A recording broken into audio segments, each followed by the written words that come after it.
Ladies and gentlemen, it is time for a grand event. For the first time in about forever, this show will start right now. Presenting your host, the very Swedish guy.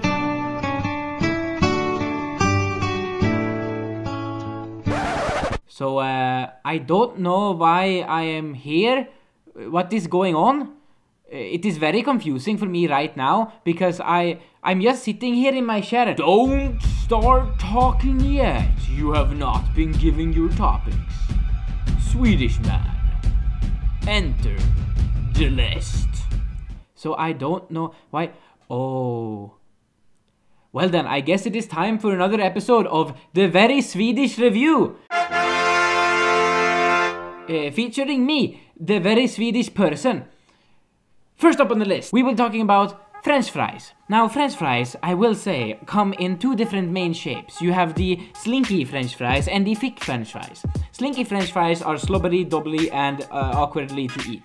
I kind of like the slippery French fries from McDonald's because they salt and fat them so much, they don't even taste like French fries, they just taste like salt and fat. And because I am a human being, salt and fat taste pretty good. But otherwise, if I want French fries that actually taste like French fries, I have to say that I don't believe that the flinky ones can really compare to the thick, juicy, nice ones that are like crispy and nice. I have this kebab place down the road because I really like the kebab place. And they have these thick fries, and it's really good. It's the bestest fries that I have had. Sometimes I just go there and I eat the fry box that they have there. I don't even get the kebab, but often I do get the kebab because the kebab is also really good. And these French fries, they're just so tasty, and they have the French fries spice on them, and the French fries spice is like, oh, it's so good. So thick French fries, I give a high rating, and slinky dinky binky French fries, I give not a rating.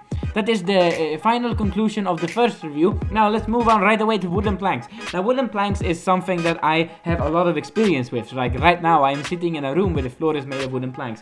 And I have to say that the main concern I have with wooden planks, especially when used as flooring, is that if you have heavy furniture and you put it on the wooden planks and then you try to like not want to lift the heavy furniture because it's heavy and you have weak arms, you just like push it forward across the wooden floors. And if they were like plastic floors or like any other regular floors, it would not make any difference. But on wooden floors, if there's like tiny little inconsistency of surface on the bottom of the heavy furniture, you will scratch that wooden floor right the fuck up. And it's just not that handy, especially when you want to sell the apartment later on. So it's just not a good thing to have heavy furniture on the wooden planks. Now, of course, there are different kinds of wooden planks. You have the birch wooden planks, and you have the furu wooden planks, and you have the other wooden planks. And really, I just want to say that furu wooden planks, probably the worst. Again, because of the scratchy-datchy nature of the furniture. You see, when I was a kid, when I was 4 years old, my mom, she had a window wipe. And the window wipe, it was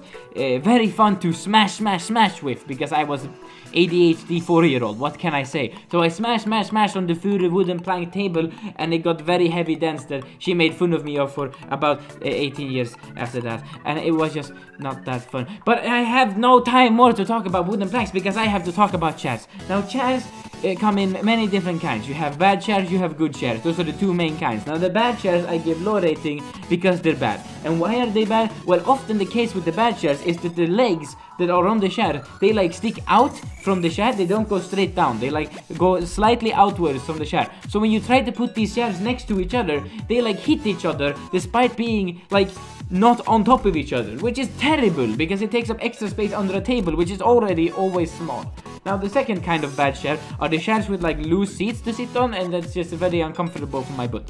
Now the chair that I'm currently sitting in, this hot seat chair in the hidden interview room in the top of the Swedish winter, it's very nice because it has a lot of broken leather on it that is now just fabric, so which is much nicer because the fabric does not make me sweat as much as when I used to lean back onto the leather. So the leather being gone because I damaged the chair with my fat ass, it's very nice. Now I cannot talk about it anymore because I had to talk about Daniel Radcliffe. Now I don't know who Daniel Radcliffe is, I never heard this word before, but I am going to assume he is celebrity. And I have one thing to say about celebrities: fuck celebrities. Why fuck celebrities? I heard that was fun to say these days, and a lot of other people are saying fuck celebrities, and I think it just sounds fun. You know, fuck celebrities, fuck celebrities, fuck celebrities. So Daniel Radcliffe, whoever you are, fuck you, go suck a tit.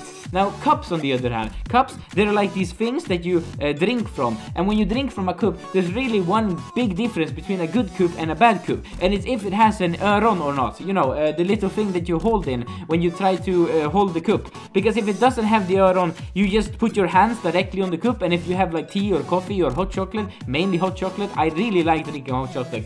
Why do I really like drinking hot chocolate? I think it's because the winter here is so freaking cold that I like can't even do anything about it. If I don't have hot chocolate, I will like freeze. But I don't like coffee because I'm a pussy, and I don't like tea because it takes way too long to make. You have to like do a bunch of different things with tea to even make it good, and then sometimes it isn't even good. So I really like hot chocolate. Anyway, what was I talking about? Right, cups. So if it doesn't have the öron that you hold the cup in, you will get a burn on your hand, and that hurts a lot. And also if you put the hand under like the crane in order to then put the water on it, and then you like get the cold water on it, it's really cold, and having really cold hand is like really sad. I don't like having my hands cold. It makes me feel like I have cold hands, and it's not a good feeling. So anyway, I have to move on because heads are my next topic. I wonder why someone would suggest me to review heads, because heads are like the thing that your brain is in. So I generally like heads, but then sometimes the head is annoying. Like when I go to some places, I have to walk through a door,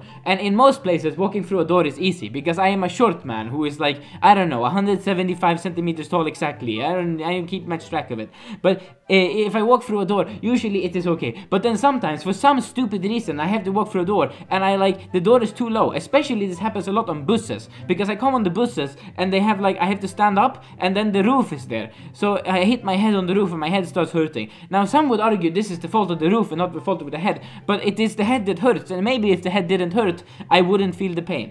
But otherwise, I like the brain. I like thinking, and thinking about things is very fun, because then I can think about it later too, and it's fun to reminisce like that. So the heads being there is a good thing generally. High rating for heads.